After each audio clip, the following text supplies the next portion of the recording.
El 10 de abril de 1912, a las 10 de la mañana en Inglaterra, una multitud vibrante se congregaba en el bullicioso puerto de Southampton. Amigos, familiares de los pasajeros y cientos de curiosos se reunieron con inmenso entusiasmo para presenciar el inicio del viaje de un auténtico gigante de los mares, el majestuoso Titanic. Lo que aquellas personas no imaginaban en absoluto era que estaban siendo testigos de mucho más que la simple partida de un barco. Estaban presenciando un momento que quedaría grabado en la historia para siempre. El viaje inaugural del Titanic estaba destinado a ser único, y para la gran mayoría de los ilusionados viajeros, aquel despido con la mano antes de zarpar no era un simple hasta luego, sino un trágico adiós definitivo que nadie podría haber anticipado jamás. Después de dejar atrás las costas de Inglaterra, el gigantesco transatlántico realizó una breve escala en Francia y otra más en Irlanda para recoger a los últimos pasajeros. Finalmente, con más de 2.200 personas a bordo, el navío se lanzó a las aguas abiertas del inmenso océano Atlántico.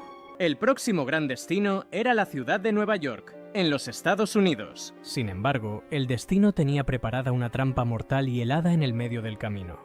Un enorme iceberg que probablemente se había desprendido de Groenlandia se cruzó trágicamente en la trayectoria del Titanic durante la gélida noche del 14 de abril.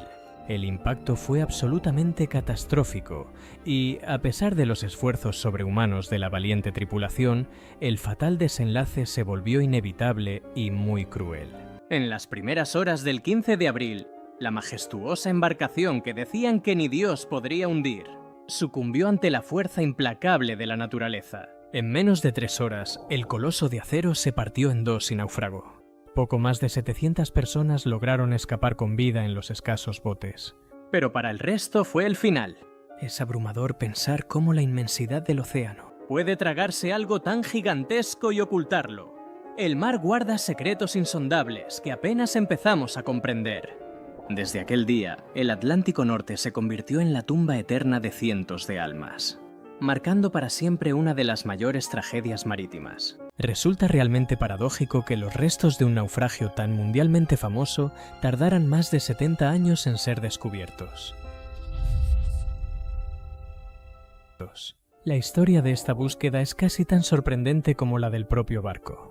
En teoría, hallar el Titanic no debería haber sido una tarea tan extremadamente compleja.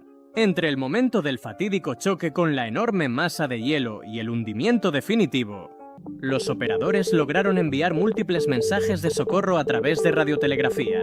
Utilizando el antiguo código Morse, transmitieron lo que creían que era su ubicación exacta, para que los navíos cercanos acudieran rápido. Sin embargo, pasaron casi 3 horas desde el impacto hasta el final.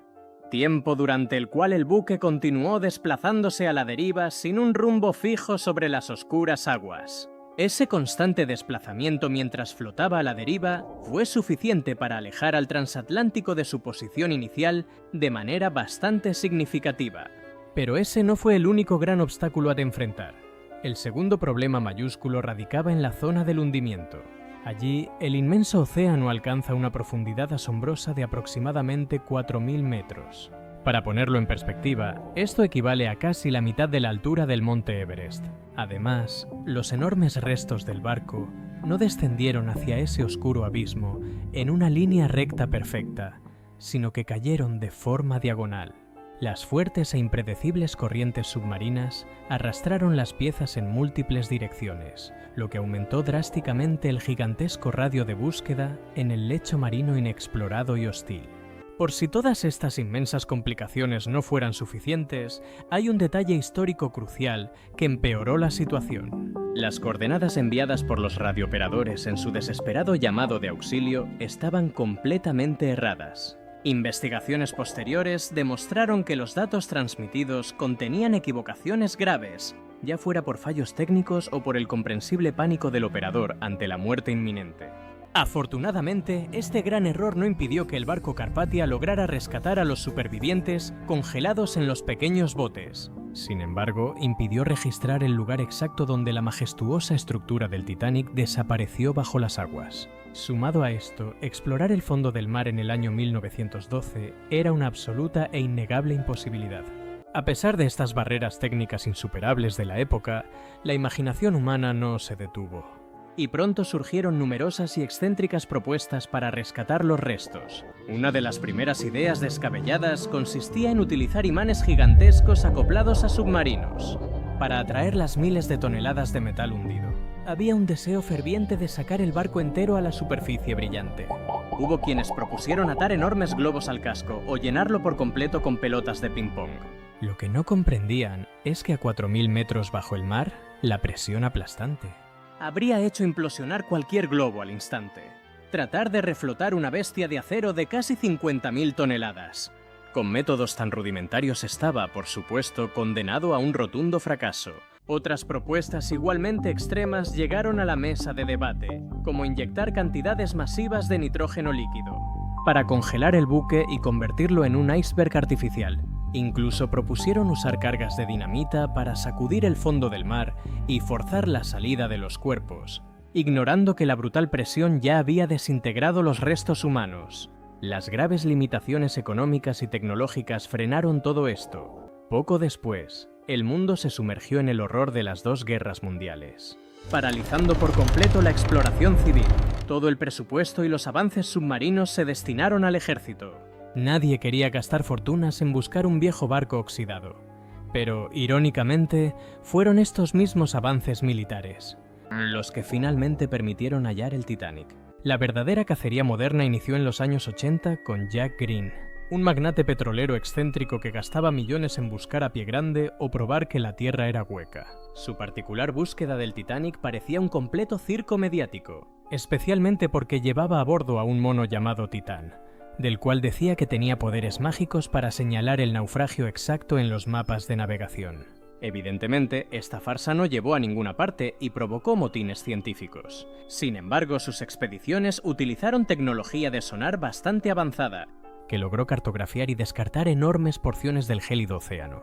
Esto sentó las maravillosas bases para Robert Ballard, un brillante profesor de oceanografía y oficial naval que poseía un robot sin precedentes llamado Argo.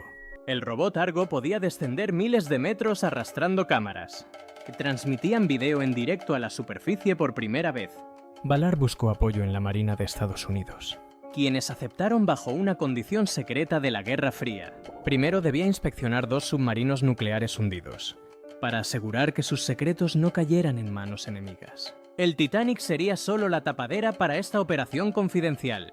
Tras cumplir su misión secreta con gran éxito y eficacia, a Ballard solo le quedaban 12 días para buscar el famoso navío. Ante esta enorme falta de tiempo, Ballard tuvo una revelación observando los submarinos nucleares destruidos. Comprendió que las grandes estructuras de metal no caen intactas, sino que siembran el lecho oceánico con un rastro enorme de escombros e incontables pedazos esparcidos por kilómetros. En lugar de buscar la estructura entera de inmediato, ajustó los sensores para detectar este inmenso campo de restos dispersos en el abismo. La estrategia fue sencillamente magistral. En la fría madrugada del 1 de septiembre de 1985 ocurrió el anhelado milagro. Notaron una enorme y característica caldera metálica surgiendo de la oscuridad. Los gritos de victoria estallaron en el barco, pero se silenciaron de pronto al mirar el reloj. Eran las 2 de la mañana. Era exactamente la misma hora en la que el majestuoso buque había desaparecido para siempre, llevándose tantas y tantas vidas. El emocionado equipo guardó un profundo silencio, recordando que pisaban un sagrado cementerio. Durante los extensos mapeos submarinos, descubrieron que el coloso no se hundió entero. Se había partido violentamente en 2 mitades, separadas por 600 metros de abismo.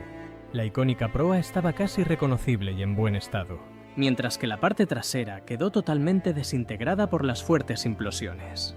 Las luces de los robots iluminaron escenas tan fascinantes como macabras. Había cientos de pares de zapatos de cuero intactos, descansando en parejas exactamente donde sus dueños tocaron el frío fondo, antes de que el océano consumiera por completo sus cuerpos. También se halló la cabeza de una antigua muñeca de porcelana, un doloroso recordatorio de los muchísimos niños que perecieron allí atrapados sin salvación. Hoy sabemos con certeza que el navío no será eterno. Su imponente estructura de acero está siendo vorazmente devorada por agresivas bacterias especializadas que desintegran sus metales sin descanso, día tras día. En las próximas y cortas décadas, este majestuoso monumento histórico desaparecerá para siempre de nuestro mundo, transformándose en polvo submarino.